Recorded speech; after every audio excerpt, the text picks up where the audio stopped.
A very good morning, ladies and gentlemen. Thank you for taking time out to attend today's webinar on decoding labor code reforms. My name is Pulkit Bhardwaj, and it is my pleasure to be the host for today's session.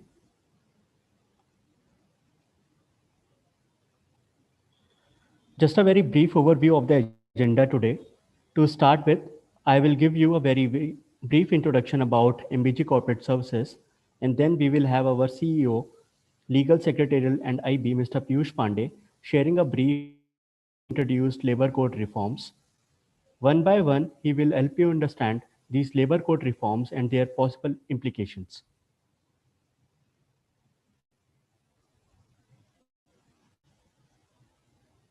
For those who don't know us yet, MBG Corporate Services was established in year 2002.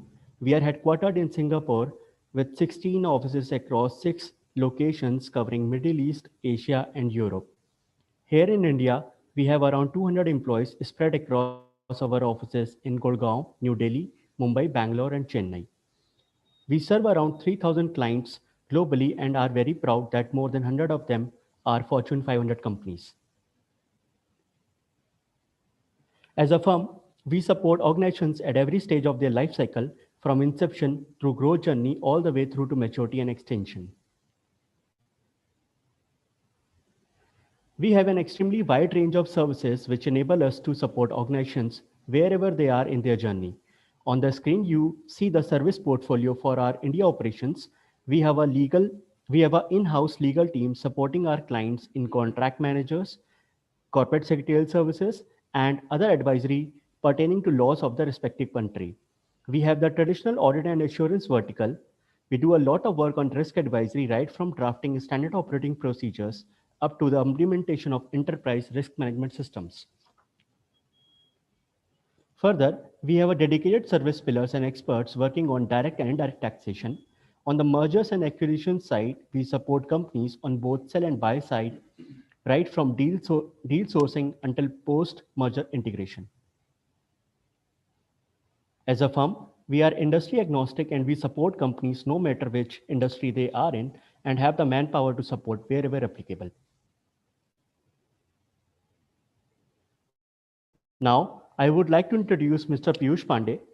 Mr. Piyush Pandey is the CEO, Legal Secretary and IB at MBG Corporate Services India. He has over 18 years of experience in dealing with matters pertaining to corporate law, capital markets, financial services, due diligence, mergers, amalgamations, takeovers, private placements, financial restructuring, debt, loan syndication, etc. He specializes in all aspects of investments into India and advises joint ventures from their inception to occasions where ventures have to be restructured or liquidated. He bears the responsibility of undertaking the required compliances under the Companies Act 2013 and FEMA 1999.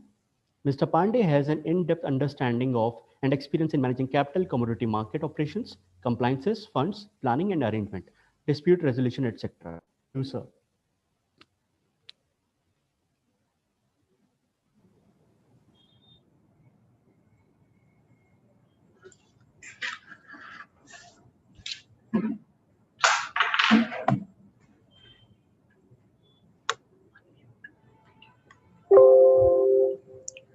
Thanks, Pulkit, and good morning, ladies and gentlemen. Welcome to our today's webinar. Today we are covering very interesting and vibrant topic of labor reforms. And labor reforms was much needed, much awaited reform since last 5 decades. And there was a constant demand from the industry to get them rid of this excessive and complex labor laws provisions and compliances. And current government has taken the cognizance of this industry demand and taken this historic step to consolidate 29 labor laws into 4 easy and simple codes. That is code on wages, code on social security, code on occupational safety, health and working conditions, and industrial relation code.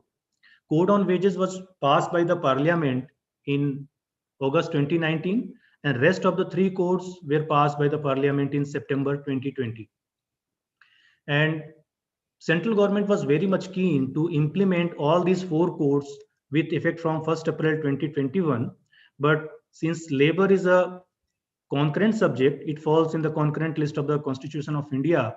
It means both the central government as well as state governments are empowered to legislate on the subject.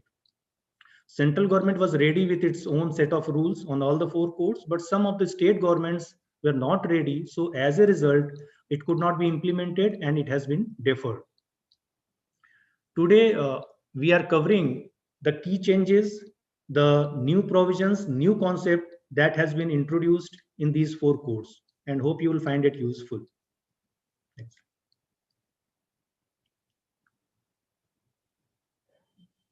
To start with code on wages. As you can see, code on wages currently there are four different acts: Minimum Wages Act, Payment of Wages Act, Payment of Bonus Act, and Equal Remuneration Act. These four different acts, but they deal with the same subject of wages. So these four acts have been consolidated into one single wage code. So let's see what are the changes that have been introduced in this new code. Currently, the Minimum Wage Act, it guarantees the minimum wage payment to persons employing in the scheduled industries, that is organized sector. So this new code on wages, it has widened the coverage of minimum wages, and it guarantees the minimum wages to all the persons, whether they are working in organized sector as well as unorganized sector. And next change is HRA. Currently, the Minimum Wage Act, while computing the minimum wage, the HRA component is included. But in the new wage code, this HRA component, it will not be included. So as a result, the employer need to restructure, need to revise the salary structure so as to stay compliant with the payment of minimum wage obligations. And national floor wage, this is a new concept which has been introduced in this new code on wages. Currently, the minimum wage is fixed by the state governments, and the minimum wage is fixed on sector basis, means industry to industry. It is quite unfair because minimum wage is nothing. It is a survival wage, you can say, means just to meet the survival needs. And need of survival is common to everyone, irrespective of the fact whether that person is working in a diamond industry or that person is working in a coal mines and doing the same kind of work. So need of survival and minimum wage entitlement should be common. So this has been addressed, and in this new code, the concept of national floor wage has been introduced, and minimum wage is fixed on the basis of skill and geography. Central government will fix the national floor wage, and state governments is bound to fix the minimum wages at par or above the national floor wage. Means state government cannot fix the minimum wage below the national floor wage. Next slide. Okay. Now, payment of wages. Currently, the Payment of Wages Act, it regulates the timeline for payment of wages, like within which timeline the payment of wages should be made. And payment of wages, it regulates the timeline for payment of wages for the persons drawing monthly wages of less than 24,000. Again, it is quite unfair because irrespective of the fact whether person is drawing 24,000 or 240,000, wage is a hard earned money, and it is earned by the employee by doing the hard work for entire 1 month period. So there must be some timeline. So in this code on wages, this threshold of 24,000, it has been removed. And now, irrespective of the salary level, wage level, all the employees will be entitled to receive the timely payment of wages. Now, what are the timeline? You can see currently the timeline for payment of wages. Just a minute, I'm not able to see the screen.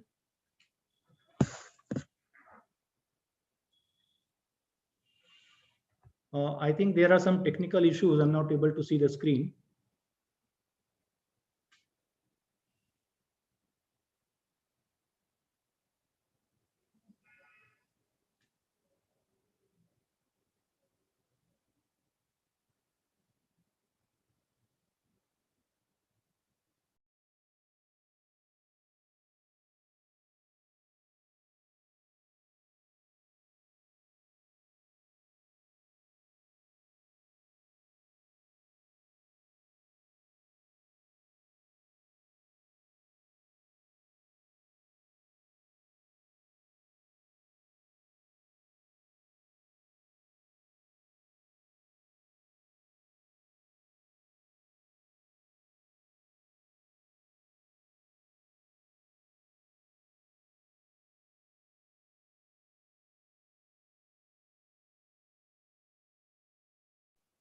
Yes, now it is visible. So payment of wages, what should be the timeline? Currently, the timeline for payment of wages in case of establishment having up to 1,000 employees, the payment of wages is on or before 7th day of the following month. And in case of more than 1,000 employees, then by 10th of the following month. Now, there is it has been put a uniform timeline irrespective of the number of employees. Irrespective of number of employees, the payment of wages, the timeline has been fixed by 7th of the succeeding month.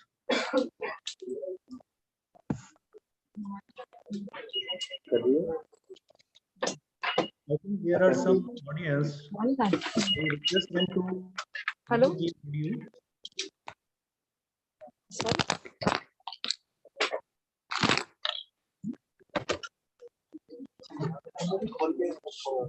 Can you mute all the participants?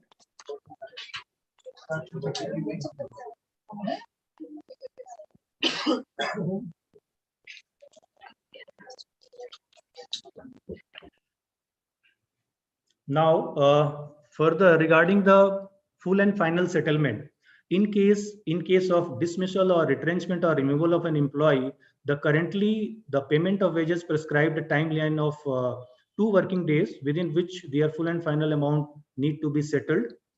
In the new code on wages, it has added another word, that is voluntary resignation. So in case if the employee resign, apart from removal or dismissal, in case of resignation as well, the employer is under obligation to make the full and final payment within 2 working days. Next slide, Pulkit. Next slide.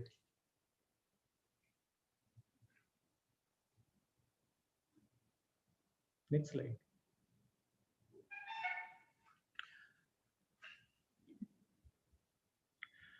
Similarly, payment of bonus. So what are the changes? Payment of bonus act, currently it is applicable to establishment employing 20 or more persons. Now this threshold of number of employees has been removed. So every employee is entitled for payment of bonus. Currently the ceiling is monthly wages drawing up to 21,000 per month. Now in the code of wages, they have added another disqualification criteria. Currently, an employee shall not be eligible for bonus if his or her services terminated because of his involvement in fraud or any riotous activity or theft or misappropriation. So apart from these disqualifications, another disqualification has been added in new code on wages, that is if the employee is convicted for sexual harassment. Now, changes under Equal Remuneration Act. Equal Remuneration Act, as you know, the main objective of this act to prohibit the employer to do any kind of discrimination against women in recruitment.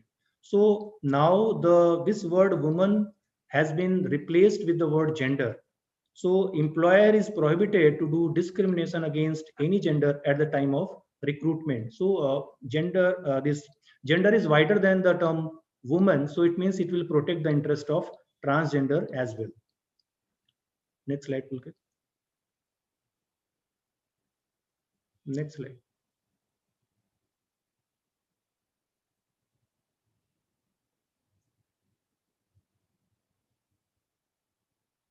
Next slide, it is not coming to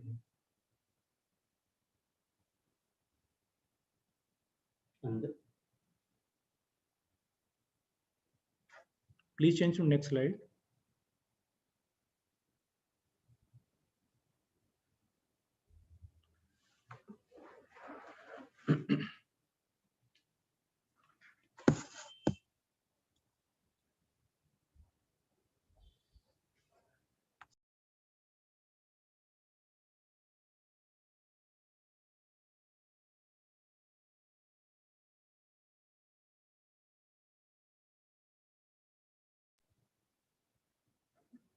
I think we are facing some technical difficulties. So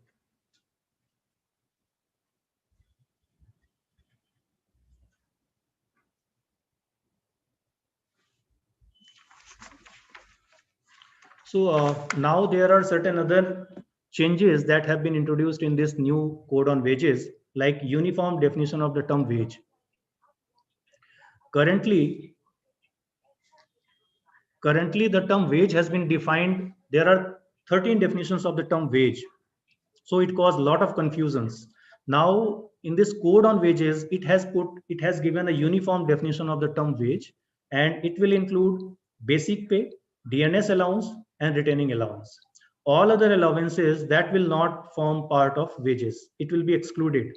And there is a very interesting point that is nowadays much in talk. The new code on wages, it has put a cap of 50%, like allowances cannot be more than 50% of total wages. So currently we have seen some of the employers, they are putting the basic pay as minimum, like less than 50%, whereas allowances are more than 50%. So now they are supposed to restructure this wage structure. It requires a revision in the wage structure so as to comply with this new definition of the term wage. Next slide, Pulkit.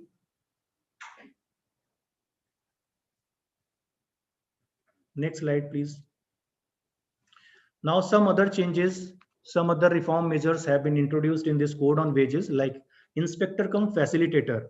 I think this is going to facilitate, this is going to help the employers, because whenever inspector visits to the employer and finds any irregularity, any kind of irregularity or non-compliances, then his role has been changed from inspector to inspector cum facilitator. So it is, the inspector is duty bound to facilitate the employer, to assist the employer to rectify the non-compliances. And in the first instance, this inspector cannot initiate any proceedings against the non-compliances. So this is, I think, a welcome step. And next is web-based inspection scheme. Web-based inspection scheme, again, it will eliminate the arbitrariness of the labor department. So selection of the companies for the inspection purpose, it will be done by the system. It will be done by the computers using the artificial intelligence. So it will again very helpful to the employers. And next is compounding of offense. Compounding of offense, currently in the wage code, this provision is not available. This facility, the provision is not available for compounding. So this compounding of offense, it has been introduced. I think it will again help to the employers so as to rectify their non-compliances and get rid of claim submissions.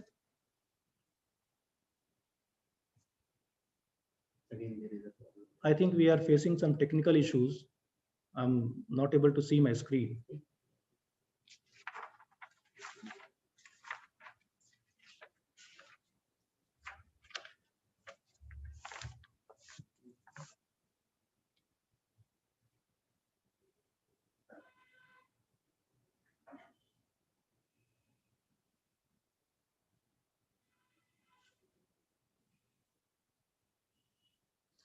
Claim submissions.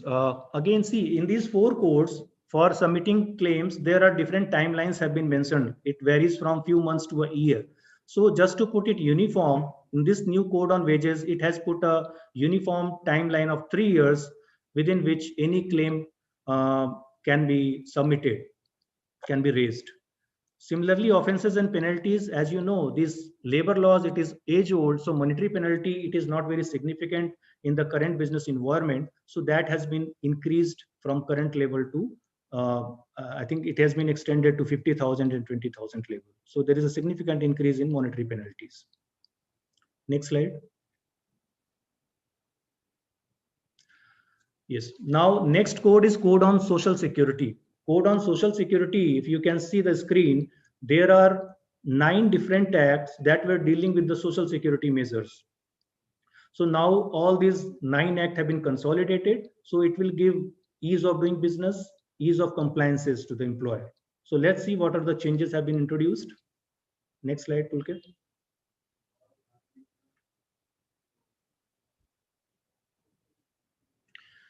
EPF and ESI. Regarding EPF and ESI, there is no change in the applicability, like threshold of the employees and rate of contributions. Again, this EPF will be applicable to establishment employing 20 or more employees, and ESI is applicable on 10 or more employees. There is no change. So what are the changes in the EPF and ESI? In EPF, there is a no limit. Currently, in the current provision, there is no provision for initiating any PF proceeding. There is no limitation period has been in place. So I think it is just to protect the interest of employer. In this new code, they have introduced a time limit of 5 years for institution of any PF proceeding. So it will protect the interest of employer, because after 5 years it will be time barred. Next is appeal. So in case if the employer prefers any appeal before any tribunal, then employer is supposed to submit 75,000 of the claim amount. Only then the appeal will be admitted. So this amount of 75,000, 75%, it has been reduced to 25%. So it will help the employer to, it will help in improvement of the cash flow. Next slide.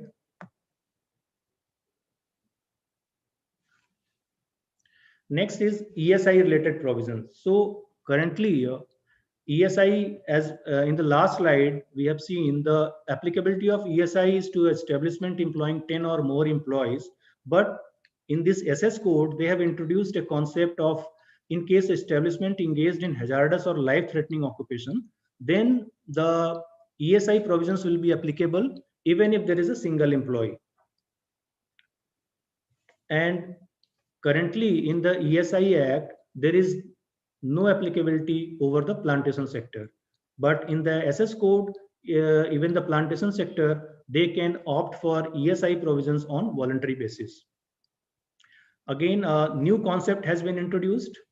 In case if the employer fails to register or fails to pay contribution to the ESI, then because of the fault of the employer, employees should not be penalized. So currently there is no such provision, but in this new SS code, it has put a new concept, like in case of failure by the employer, then benefits will be extended by ESI corporation to the employees, and cost of such benefit, it will be recovered from the employer.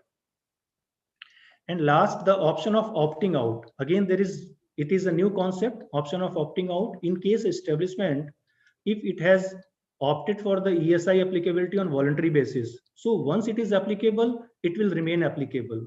But in this new SS code, if establishment has opted on voluntary basis, then there is a provision it can opt out, but subject to confirmation from the majority of employees. Next slide, Pulkit. Again, changes related to maternity and gratuity. The benefits provided under Maternity Benefit Act, I think it continues. There are same level of protection and benefit that will still continue in this SS code, but there is one change. It is again in favor of employers. In case of establishment having 50 or more employees, it puts an obligation on the employer to run and maintain a crèche facility. So now it gives flexibility to the employer. Employer can avail the common crèche facility,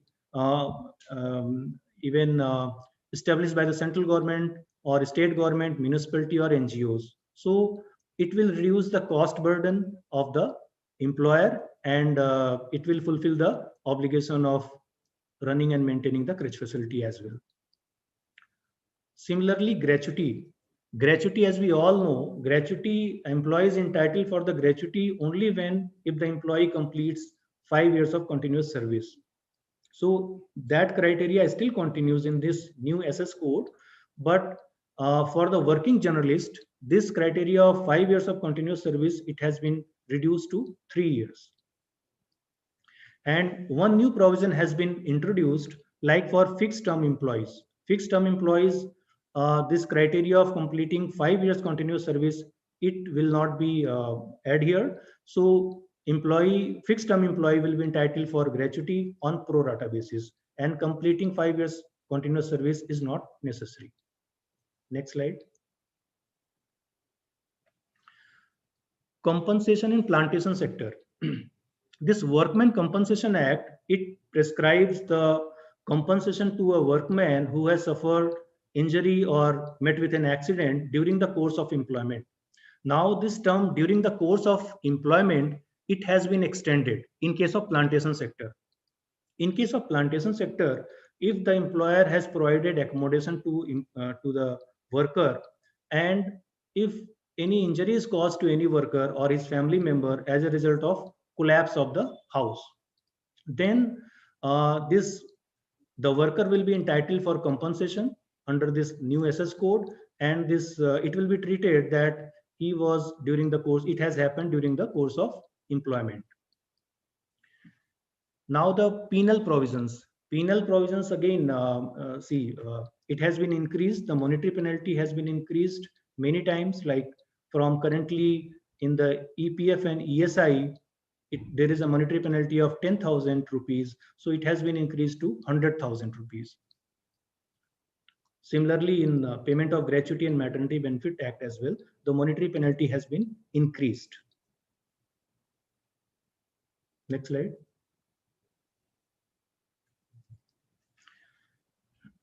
Next is Occupational Safety, Health and Working Conditions Code. Now you can see there are 13 different acts that were dealing with the safety, health and working conditions of workers in different sectors. Like there is Factories Act, there is a different act for dealing with the matter for plantation labor. For Mines Act, there is a different act. For working journalists, there is separate act. For motor transport worker, there is separate act. Similarly, for migrant worker, there is a separate act. So there are 13 different acts which were dealing with the safety, health and working conditions of workers in respective sectors. So again, it has been consolidated. So there is one single code that will deal with the safety, health and working conditions of the workers across the sectors. Next slide. Next slide.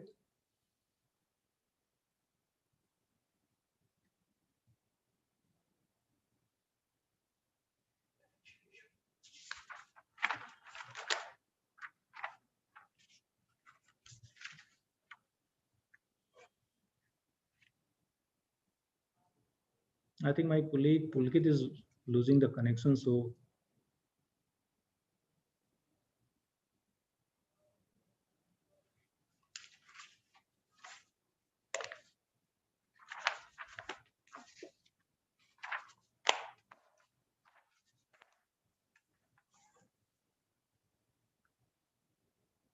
can it be changed?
So can you confirm, Pulkit, whether this screen is visible?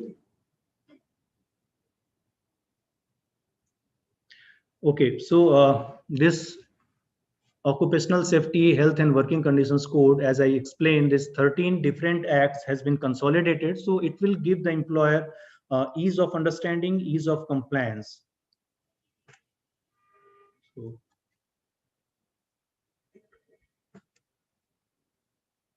next slide, I'm not able to.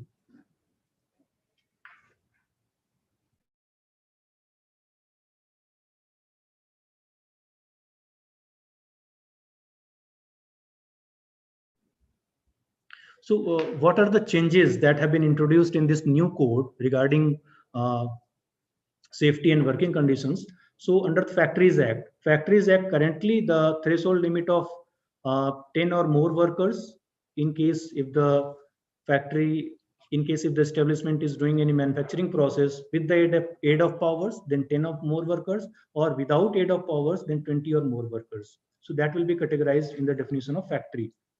So now this threshold of 10 workers and 20 workers, it has been increased from 10 and 20 to 20 and 40. 20 with aid of power and 40 without aid of power. And in this occupational safety code, in case of the establishment having 10 or more employees, so in this code, that establishment is required to have registrations. But other provisions related to factories, that will be applicable only in case this threshold of 20 and 40 workers will be met. Now, under Contract Labor Act, currently this Contract Labor Regulation and Abolition Act, it applies to establishment which is employing 20 or more workers on contract basis. Again, this threshold of 20 workers, 20 contract workers, it has been increased from 20 to 50. And this OSH code, it has defined a concept of core activities, and it prohibits the employment of contract labor in the core activities.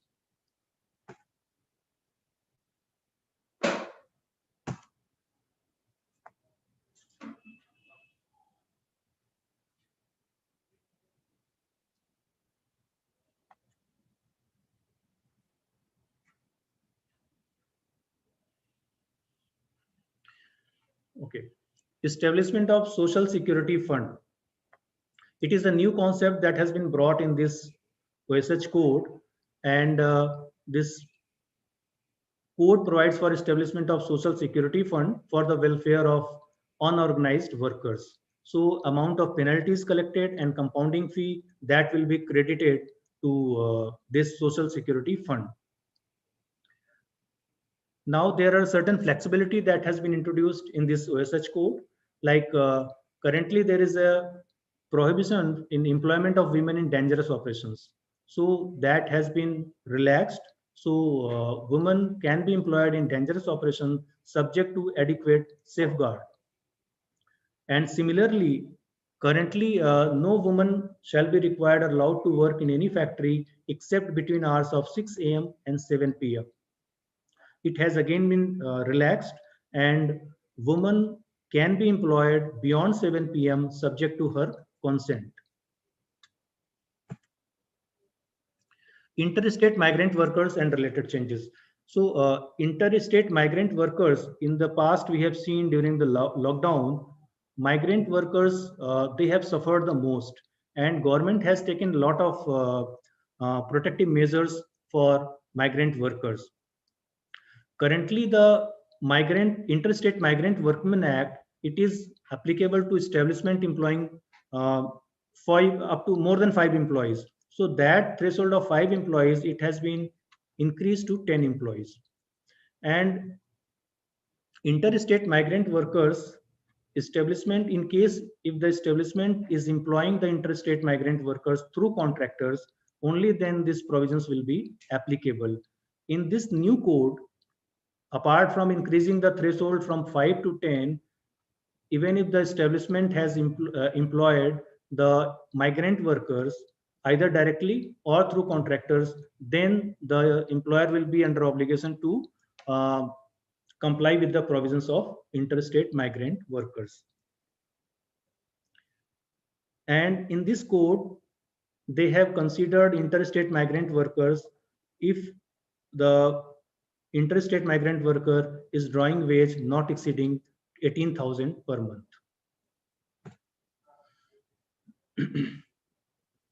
Industrial Relation Code. Industrial, this is the last code, and there are 3 acts: Trade Union Act, Indian Industrial Employment Standing Order Act, and Industrial Dispute Act. So these 3 acts, it has been consolidated into Industrial Relation Code. So let's see what are the changes that have been introduced in this IR code.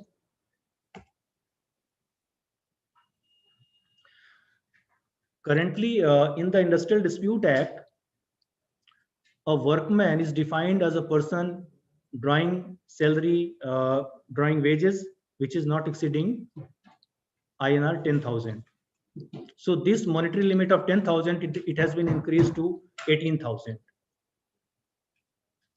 And in the ID Act, currently it prescribes that workers of public sector, public utility services may go on strike after giving 6 weeks of advance notice. And workers in other industrial establishments shall not go on strike in breach of contract and during the pendency of any matter before labor court or any arbitration tribunal.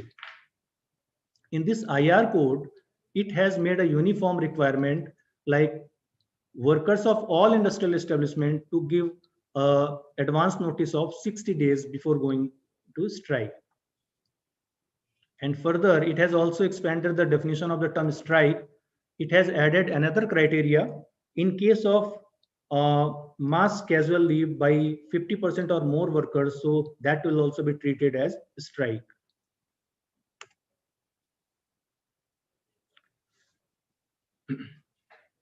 In the Industrial Dispute Act, currently in case of establishment having 100 or more workers, and if the employer want to dismiss or lay off or retrench or closure the establishment, then it requires the prior approval of the appropriate government. So this threshold of 100 workers, it has been increased to 300 workers. So it will give a it will, I think, encourage the employer to hire more workers.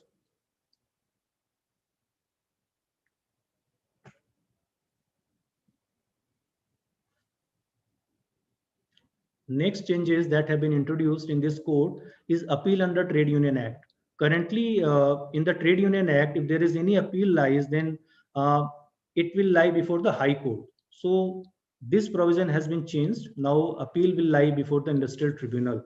So it will increase the faster adjudication of the process, because industrial tribunals, they are quasi-judicial body and they are not under any obligation to follow the procedures like the courts. Similarly, Standing Order Act.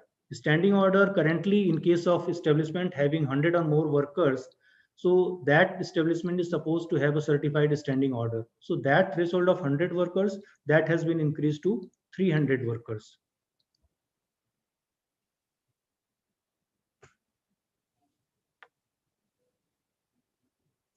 There is one new concept that has been introduced in this Industrial Relation Code, like negotiating council. In this IR code, they have introduced a new concept of negotiating council for negotiating with the employer and management in case of any industrial dispute. And there is one more concept, worker reskilling fund, that has been introduced. Now there is a lot of oppose, and most of the employer association, they are opposing this move. In this code, the worker reskilling fund has been established, and employer, in case of retrenchment, employer is under obligation to pay contribution equal to 15 days wages last drawn by the workers to the this worker reskilling fund. So I think it will put additional burden on the employer. So I think it is under negotiation, under discussion. So let's see what will happen in the final draft set of rules. Offenses and penalties. Again, in this Industrial Dispute Act, currently the penal amount is, apart from this imprisonment, the penal amount is it's very insignificant, like up to 1,000 rupees. So it has been increased from up to 1,000 to 100,000 to 1 million rupees.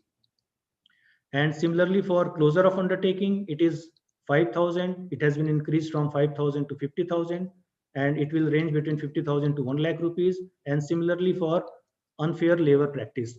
Here you can see in the Industrial Relation Code, in the first instance, the penal provision for imprisonment, that has been removed, that has been relaxed. So in the first instance, the imprisonment penalty will not be attracted, whereas in the subsequent offenses, it will be attracted. Penal provisions by way of imprisonment will be attracted, and the monetary penalty will also be increased.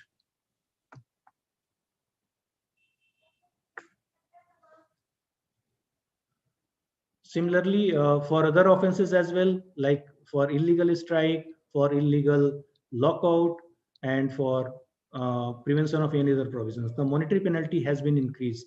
Significantly, it has been increased. So this is all. We have covered the key changes.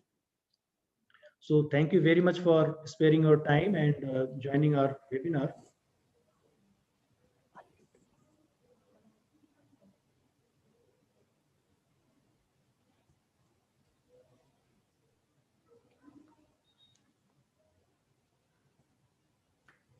Thank you, Piyush sir, for sharing insights on newly introduced labor code reforms. Before we close this session, we would like you to fill a small feedback form. This will help us to improve and serve you better.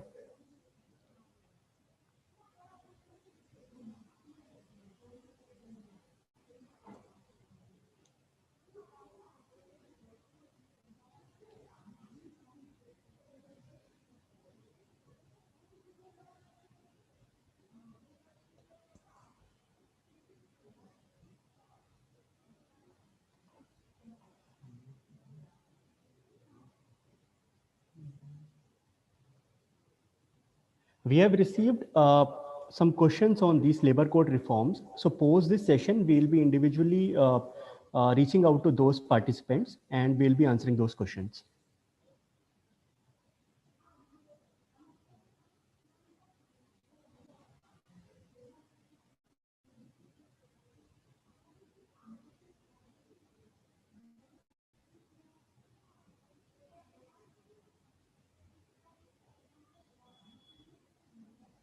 Participants can drop their queries in the chat section and post this session, we'll be reaching out to them.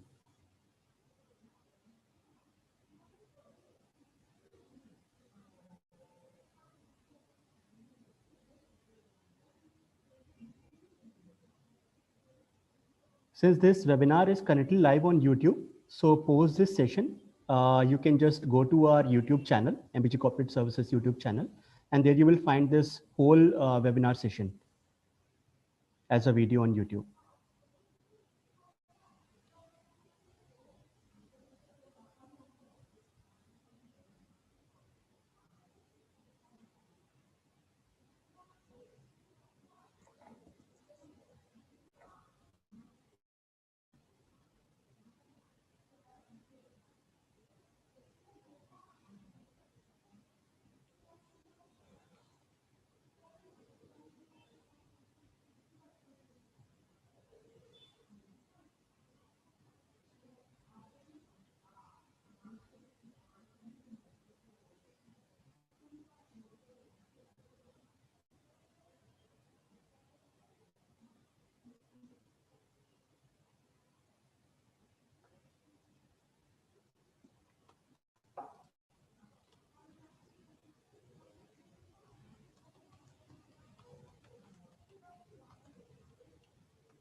Once again, thank you for joining us. Have a nice day.